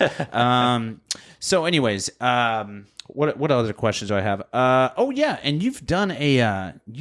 I wanted to bring this up at the later on down the road, but like you did another. I had asked you before. Have you done another podcast? Yeah. So I've done some episodes with some friends. Anybody, the only reason I ask is because anybody that's ever podcasted before, I just like to get their perspective on it because it's not an easy thing to like entertain. And we want to shout out the podcast. Yeah, and then like honestly, and we'll say the name of the one that you mentioned earlier. But what's your experience with other podcasts so far? I mean, I've been invited. It's mostly been like a friend in a mutual friend group who says I do this podcast about movies or whatever else, and you're a pretty funny guy. Would you like to sit in with us? This is my first with strangers kind of. Right. Well, hopefully we leave as friends. We'll see. Dude. We'll see. Or brothers. The jury's out. Whatever. For sure it is. Also, I wouldn't accept Thomas as my brother or friend either if I were you. So totally understandable either way. Yet you accepted me both. What the fuck? I did not by choice. It's really a marriage type situation. The one you did that was really intriguing. I want to shout him out. We wrote a movie podcast. Mm-hmm. Where are they from? They're in Florida. How did you link up with these guys first off? Okay, so there is a podcast that a lot of people listen to based out of Chicago called Hey Riddle Riddle. It's 3 improv comedians. They do a riddle podcast and they all hate riddles is the gimmick basically. Okay. So it's mostly them just like making fun of each other and the riddles that they do. That's a strong play. I like that a lot. That's genius. But I do. That's smart. It's good. That's smart as shit. But one of the comedians on it started streaming on Twitch video games whenever the pandemic started and he couldn't tour anymore. Okay. So this group of people from his Twitch formed a Discord together. Mm-hmm. So a chat room, basically. And then just a bunch of people became friends through this group. So it became like completely not about the comedian anymore. They've just gone off on their own. They're like, dude, thanks for this. You're out. But we're in. It's just people who like the only link between them is that they all like this one comedian playing video games. Yeah. That's sick. So then one of them had their own podcast. Yeah. In that Discord. Yeah, exactly. And then we wrote a movie podcast. Essentially the way he explained it to me was every podcast they do, they they write a short movie. Like, right? That's Yeah, pretty much what happens. They And have come a up with guest? the plot of a movie that's always terrible. They don't have guests, but they do it on Twitch, and Twitch chat participates with them. Wow. So they're like live taking interaction from the And then they're audience. going from like scene by scene, and they're like, all right, so Sherry's in the shower. So did you have to have a webcam set up and everything, or did you go down to Florida? So for that one, I just it was just Audible, but other ones we've done like webcams. We've done it through Zoom and things like that. Is this your first in the studio? It is, yeah. What do you think so far? It's nice. It's nice. Scale to yeah. 1 to 10. 3. Ooh. I'm good We'll with talk a 3. about it afterwards. I'm so bad at math. Dude, you and me both. Ratios, I'm out, bro.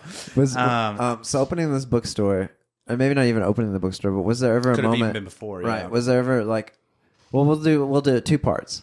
Was there ever a moment with the bookstore yet where you guys have been like, I don't know if we're gonna make it, or like, I don't know if we're gonna keep doing this? To be completely honest, quarter 1 of year 1 is the scariest time.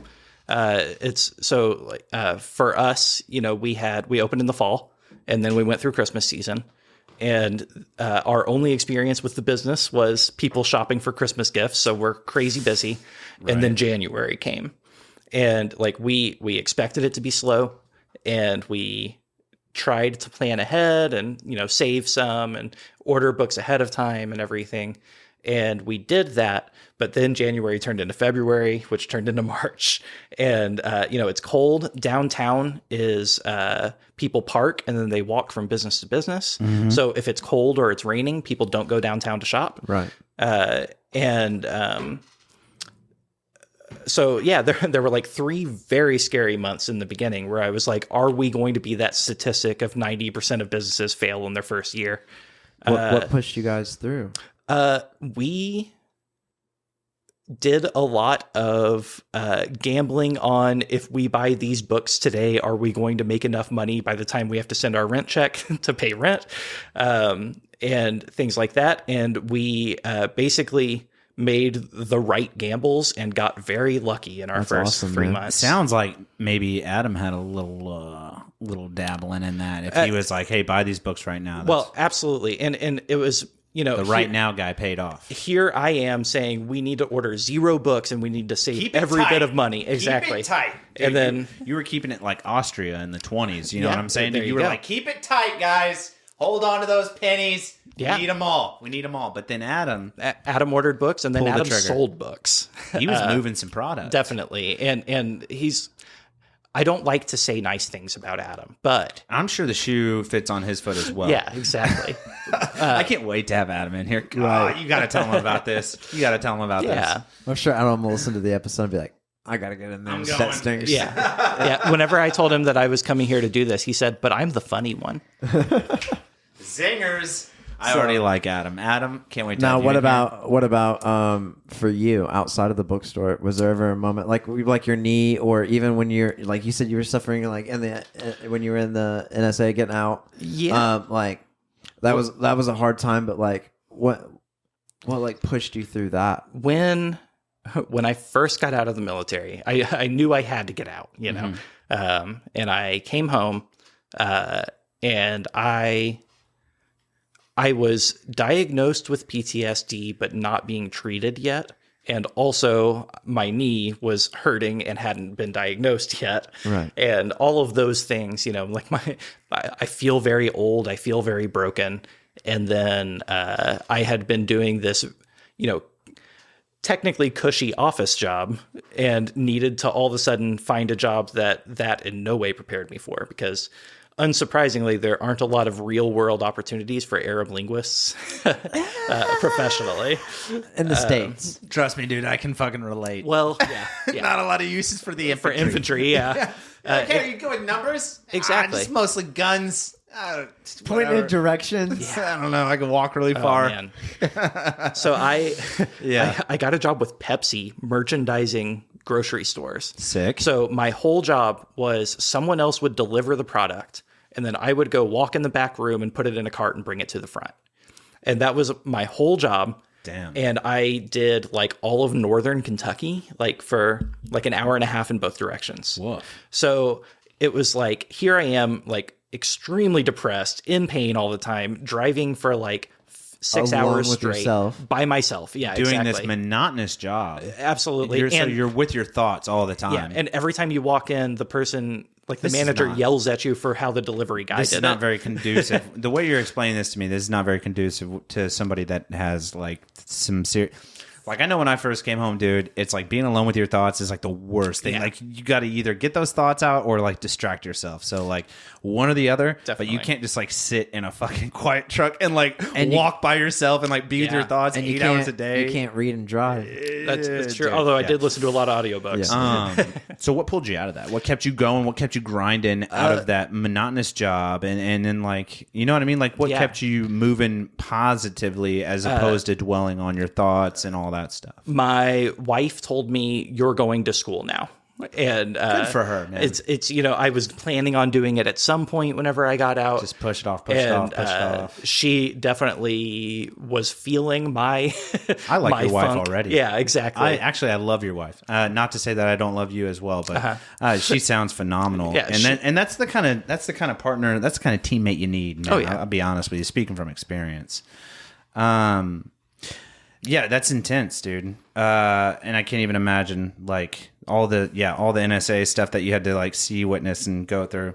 I totally understand. So, and then also at the end, we like to kind of wrap up on like anybody that's kind of helped you and your brother Adam kind of get you to where you guys are.